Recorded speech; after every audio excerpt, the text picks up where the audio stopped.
Halo, selamat datang kembali di Partai X. Hari ini saya berkesempatan untuk berdiskusi langsung bersama Bapak Rinto Setiawan sebagai Wakil Direktur Sekolah Negarawan. Langsung saja kita sapa narasumber kita. Selamat sore Bapak Rinto. Selamat sore Mbak Ul. Nah, pada topik kali ini kita akan membahas realita pahit yang berjudul Negeri Tanpa Kompas saat konstitusi bersuara tapi tak didengar. Langsung saja kita masuk ke pertanyaan yang pertama ya Pak. Ya. Nah, saat kampanye 5 tahun sekali, semua calon pemimpin berlomba-lomba bilang kalau suara rakyat itu yang paling berharga. Nah, janji-janji manis bertebaran, baliho di mana-mana, dan semua orang merasa penting karena suaranya dibutuhkan. Tapi begitu pesta demokrasi selesai, suasana sering berubah. Yang tadinya disapa langsung turun di jalan, sekarang cuma bisa lihat di layar atau baca di berita. Nah, dari situ mulai muncul pertanyaan. Kita kan sering dengar istilah kedaulatan di tangan rakyat ya Pak? Iya betul Pak. Nah, tapi sebenarnya gimana sih kondisinya sekarang Pak? Apakah rakyat masih punya ruang setelah pemilu ini selesai? Ya terima kasih pertanyaannya Mbak Uli ya. Jadi kondisi sekarang ini yang terjadi adalah rakyat hanya memiliki kedaulatan Mbak Ul, cuman tidak menguasainya itu Mbak. Ya itu yang terjadi karena pasal 1 ayat 2 Undang-Undang Dasar kita di amandemen tahun 2001, amandemen ketiga, yaitu kedaulatan ada di tangan rakyat dijalankan oleh Undang-Undang Dasar itu loh Mbak. Jadi ini yang menjalankan itu Undang-Undang Dasar Mbak, tidak ada pihak yang bisa kita minta pertanggungjawaban.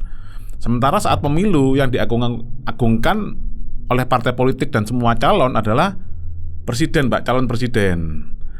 Ya karena dibilang adalah presiden kepala negara merangkap kepala pemerintahan Mbak. Ya ini adalah konsep yang sangat salah Mbak. Ini dalam meniru konsep barat yang sebenarnya tidak sesuai dengan ciri khas bangsa Indonesia. Jadi kalau ciri khas bangsa Indonesia sendiri itu kita dicontohkan dengan kerajaan-kerajaan Mbak ya. Salah satunya adalah yang terkenal adalah kerajaan Majapahit Mbak Ulia, yaitu di Mojokerto Mbak ya. Itu dia punya yang terkenal adalah Mahapati Gajah Mada Mbak ya. Itu adalah dia sebagai setara dengan Perdana Menteri Mbak kalau di sistem kerajaan. Dan dia punya rajanya yaitu Raja Hayam Wuruk. Nah, Raja Hayam Wuruk ini setara dengan kepala negara sebenarnya Mbak Aulia. Dan Patih Gajah Mada ini setara dengan kepala pemerintahan. Nah, di Indonesia yang dulunya itu menganut ini Mbak ya, sistem kerajaan, banyak kerajaan-kerajaan di Nusantara ini, bahkan nama ibu kota kita yang rencananya mau pindah ke IKN itu kan ibu kota Nusantara Mbak. Nah, tiba-tiba bikin konstitusi yang namanya republik gitu loh Mbak. Cuman republiknya ini setengah hati Mbak. Bedanya republik dengan sistem kerajaan atau monarki, yaitu kedaulatan terletak di tangan rakyat kalau republik, kalau monarki itu di tangan raja atau sultan. Setelah diagung-agungkan sistem presidensil, lah ternyata yang boleh mencalonkan Mbak Ulia, yang boleh mencalonkan presiden dan wakil presiden itu di pasal 6A ayat 2 dijelaskan Mbak, hanya partai politik atau gabungan partai politik Mbak. Makanya setiap 5 tahunan mereka berlomba-lomba mendekati rakyat loh Mbak. Karena rakyat ini, ya mohon maaf Mbak ya, ini dianggap bodoh Mbak. Karena hanya memiliki kedaulatan. Andai loh memiliki kedaulatan ya, cuman kan perwakilan kedaulatan tadi hanya oleh Undang-Undang Dasar Mbak. Nah, karena pasal 6A ayat 2 inilah setelah pemilu, ya sudah Mbak, partai politik dan presiden maupun wakil presiden tidak akan mau lagi ketemu rakyat itu loh Mbak. Kan rakyat hanya dikasih janji-janji semu, karena di konstitusi kita yang amandemen ketiga tadi rakyat hanya pemilik kedaulatan tapi tidak bisa menguasainya. Jadi setelah nyoblos capres dan cawapres dan nyoblos anggota DPR partai-partai tadi Mbak ya, dari partai-partai tadi sudah Mbak, akhirnya hanya lihat di layar yang seperti Mbak Ulia sampaikan tadi Mbak. Jadi memang kesalahan konstitusi ini Mbak, atau juga kalau sebelum konstitusi adalah kesalahan struktur ketatanegaraan Mbak. Itu yang terjadi Mbak Ulia. Berarti taktik mereka itu mendekati rakyat agar mendapat simpati rakyat begitu ya Pak? Betul Mbak. Jadi karena rakyat ini hanya dianggap pemilik tapi bodoh dalam tanda kutip Mbak ya. Nah itu didekati 5 tahun sekali, dikasih bansos seperti itu Mbak Ulia, dikasih proyek-proyek apa, tim suksesnya dapat proyek untuk kampanye itu loh Mbak. Dan semua itu permainan uang-uang besar Mbak. Karena kan rakyat senengannya kan misalkan ini Mbak ya bikin kampanye itu dangdut-dangdut, terus di kampung-kampung itu digelontorkan anggaran misalkan untuk sekelas ini aja loh Mbak, alat untuk apa Mbak? Untuk kegiatan keagamaan lah Mbak. Itu loh. Speaker seperti itulah Mbak. Kita lanjut ke pertanyaan selanjutnya ya Pak.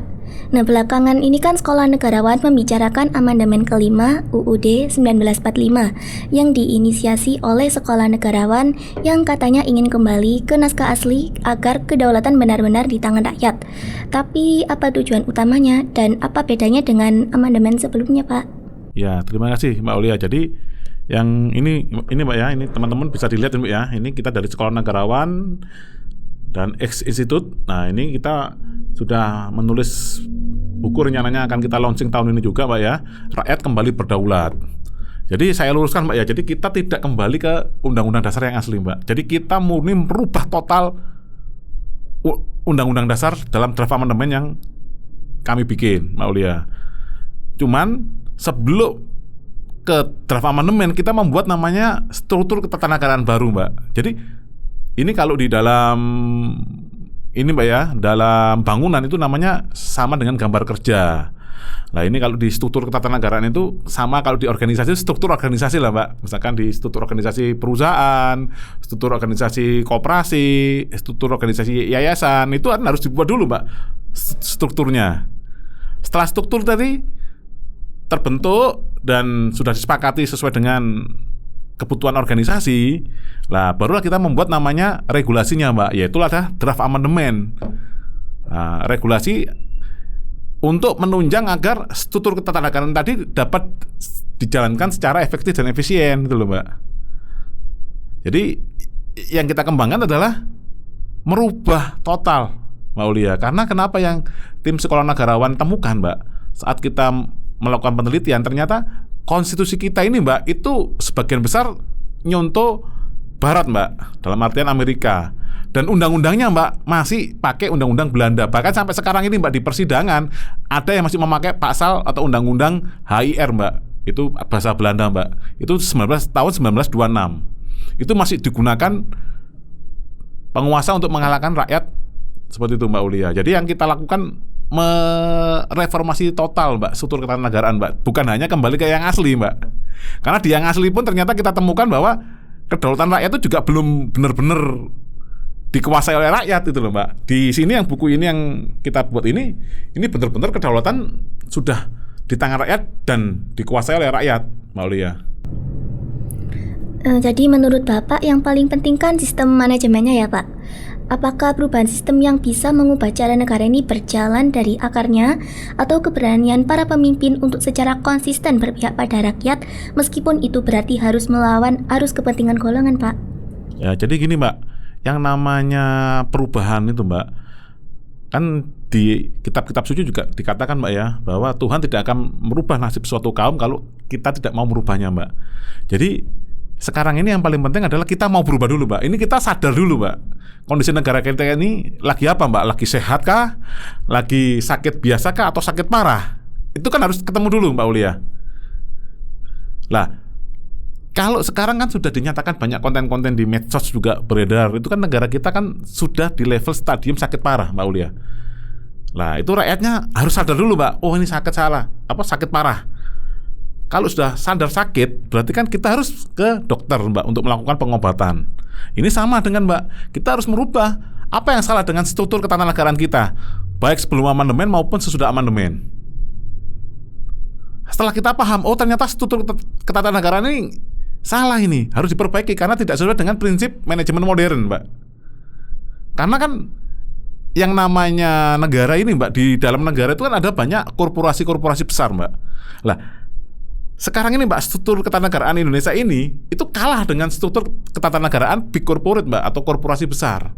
Akhirnya yang terjadi adalah timbullah oligarki gitu loh. Seperti itu Mbak Yulia. Nah kemudian ini ada beberapa pertanyaan juga Pak yang berasal dari netizen khusus di episode ini. Pertama dari @aryadika. Salam demokrasi Pancasila, saya dari Semarang untuk perbaikan negara. Bapak, izin bertanya, apakah ada diskusi untuk mengembalikan UUD 1945 sesuai jalur Pancasila yang dilakukan oleh sekolah negarawan bersama dengan pemerintahan? Misalnya, melalui gugatan judicial review, kedudukan UUD 1945, dan apakah Presiden secara hukum bisa mengubah UUD 45 secara legal, standing harus dengan jalan judicial review? Ya, terima kasih Mbak Ulia. Jadi kalau dengan judicial review tidak mungkin, Mbak. Karena yang namanya JR atau judicial review itu adalah undang-undang terhadap undang-undang dasar. Lah ini yang mau dirubah kan undang-undang dasarnya, Mbak. Nah, yang paling memungkinkan, Mbak, yang katakan kita usulkan adalah presiden harus bersama rakyat mengeluarkan dekret demi kemaslahatan rakyat Indonesia, Mbak. Dekret tadi menyatakan bahwa Presiden ingin merubah struktur ketatanegaraan yang baru yang berpihak pada rakyat. Lah, dari dekret tadi, Mbak, harus langsung menyatakan akan melakukan amandemen kelima. Dan sekolah negarawan sudah membuatkan draftnya, rancangannya semua, tuh Mbak. Tinggal didiskusikan sedikit. Kalau oke, tinggal setujui, sudah selesai. Seperti itu, Mbak Ulia. Jadi kalau yang namanya JR tadi tidak memungkinkan, Mbak. Karena yang dirubah undang-undang dasarnya, Mak. Kalau JR itu kalau di Mahkamah Konstitusi itu undang-undang dasar terhadap undang-undang terhadap undang-undang dasar. Lah ini yang mau dirubah kan undang-undang dasarnya, Mbak. Ya, jadi mungkin teman-teman ini Mbak terlalu banyak melihat televisi karena yang diketahui itu ujung-ujungnya JR, Mbak. Dan JR itu tidak akan mengubah apa-apa, Mbak, kalau struktur ketatanegaraan tidak dirubah. Karena ini semua sudah saling sandera sekarang, Mbak. Yang terjadi di Indonesia sekarang seperti itu, Mbak Ulia. Sudah cukup apa ada yang belum dijawab tadi, Mbak? Sudah cukup, Pak. Ya. Nah, yang kedua dari Adit Herdiansyah. DPR kan saat ini tidak merakyat lagi karena membuat konstitusi untuk kepentingan dan keuntungan mereka, bukan lagi untuk semua rakyat. Lantas, bisakah amandemen kelima UUD 1945 ini disahkan di DPR, Pak? Ya, ini Mbak ya. Jadi nanti itu amandemen kelima Undang-Undang Dasar itu pada poinnya adalah kita mendudukkan rakyat sebagai pemilik kedaulatan, Mbak. Kalau di perusahaan namanya shareholder, Mbak, atau pemilik saham. Jadi di atas sendiri tuh, Mbak. Jadi rakyat itu shareholder atau pemilik saham, Mbak, dan itu tergambar jelas di atas sendiri, Mbak. Nah, nanti bisa ditayangkan di layar, Mbak, konsep yang kami berikan. Sementara ini, Mbak, belum pernah ada, Mbak, baik sebelum amandemen dan sesudah amandemen Undang-Undang Dasar keempat tadi, Mbak, itu tidak pernah ada rakyat itu digambarkan, Mbak. Jadi gambarnya aja belum ada, Mbak, apalagi masuk ke dalam undang-undang dasarnya, gitu loh, Mbak. Jadi yang kita upayakan adalah merubah struktur ketatanegaraan dan itu diperkuat dengan draft amandemen sebagai payung regulasinya. Pertanyaannya, apakah ini bisa dilakukan di DPR? Ya tidak bisa, Mbak. Karena di dalam draft amandemen atau struktur ketatanegaraan kita setelah rakyat pemilik kedaulatan, Mbak, di bawahnya itu adalah Majelis Permusyawaratan Rakyat sebagai apa, Mbak? BOD, Mbak, kalau bahasa ini, Mbak, ya, manajemennya. BOD adalah Board of Director atau perwakilan pemegang saham. Lah, BOD inilah yang akan ini, Mbak, mewakili kedaulatan rakyat. Cuman kan sekarang kekuasaan penuh ada di tangan presiden, Mbak. Presiden harus kita suratin, harus rela membuat dekret tadi, Mbak. Itu sudah pernah ada, Pak, tahun 1959, Mbak. Dekret Presiden tahun 1959 itu untuk kembali ke Undang-Undang Dasar yang asli. Nah, ini dekretnya untuk merubah struktur ketatanegaraan plus mengamandemen kelima Undang-Undang Dasar. Dan amandemen ini tidak ini, Mbak, ya, bukan hal yang tabu, Mbak Ulia. Jadi sama lah dengan kayak perusahaan, ada pergantian manajemen atau penggantian struktur pemegang saham, itu adalah merubah akte perusahaannya, Mbak. Amerika sendiri, negara Amerika yang kiblatnya di dunia, Mbak, itu kalau tidak salah sudah 27 kali loh, Mbak, amandemen konstitusinya, Mbak. Jadi teman-teman ini jangan tabu lah, Mbak, membicarakan amandemen itu, Mbak. Hal yang biasa saja itu loh, Mbak. Karena memang nggak kompleks dengan sistem manajemen yang sekarang ini, bahkan terjadi banyaknya oligarki timbul karena manajemen big corporate melebihi manajemen negara kita. Jadi negara kita itu malah tercaplok itu loh, Mbak, oleh manajemen korporasi besar. Akhirnya yang sekarang disalahkan kan ini oligarki, dikit-dikit pemerintah kalau nggak bisa menangani masalah itu oligarki yang disalahkan, Mbak. Seperti itu, Mbak Ulia. Baik, ini yang ketiga dari Mela Natazila. Saya mau bertanya Pak, nanti ya mohon dijawab. Kalau semisal sistem kita berganti dengan amandemen kelima, apakah ada jaminan bahwa akan berjalan dengan lancar Pak? Jadi seperti ini Mbak Aulia, analogikanya. Soalnya orang itu kan ini Mbak ya, kalau disuruh membayangkan manajemen itu sangat susah Mbak Aulia. Sekarang Mbak Aulia saya tanya aja sendiri. Misalkan Mbak Aulia ini mau bangun rumah yang bagus, ya Mbak ya. Nah, pertama yang kalau mau bangun Mbak, pertama apa Mbak? Mbak Aulia harus membayar seorang arsitek untuk mendesain rumah tadi Mbak Aulia. Setuju nggak Mbak? Nah, setelah desainnya bagus, dicek struktur bangunannya itu memang menunjang untuk desain tersebut, ya udah Mbak Aulia tinggal nyari SOP-nya Mbak, gimana cara mewujudkannya ini, atau berdasarkan timeline atau apa. Nah, ini adalah draft amandemennya Mbak. Nah, setelah itu barulah Mbak Aulia nyari kontraktornya Mbak yang membangun rumah tadi, itu loh Mbak. Jadi kalau kita sudah memang merencanakan sesuatu itu dengan sebaik-baiknya, sesuai dengan kemampuan manusia, kita cek teori manajemennya seperti apa, teori ketatanegaraannya seperti apa, kita gabungkan, ya insya Allah itu hal yang ini Mbak ya, hal yang sangat ini Mbak ya. Nanti perubahannya itu bahkan kayak ini Mbak, kayak saat Nabi Sulaiman meminta ini loh Mbak, memindahkan istana Ratu Bilqis Mbak, hanya sekejap mata itu loh Mbak. Atau kalau kita revolusinya revolusi ini Mbak ya, medsos. Dulu kita nggak ada medsos, revolusi toko online, kita ada Shopee, ada Tokopedia, kita nggak sadar Mbak, tiba-tiba kita langsung menggunakan hal tersebut itu Mbak ya. Jadi kalau kita sudah semuanya kita rencanakan dengan matang, kita perhitungkan dengan matang, orang-orangnya kita pilih dengan yang matang, yaitu bukan hal yang mustahil terjadi itu Mbak Aulia. Baik Bapak Rinto, terima kasih untuk diskusi kita hari ini. Dan itu tadi video dari kami. Kalau kalian tertarik dengan topik kami, jangan lupa like, komen, dan subscribe. Dan tunggu episode dari kami. Kami Partai X pamit.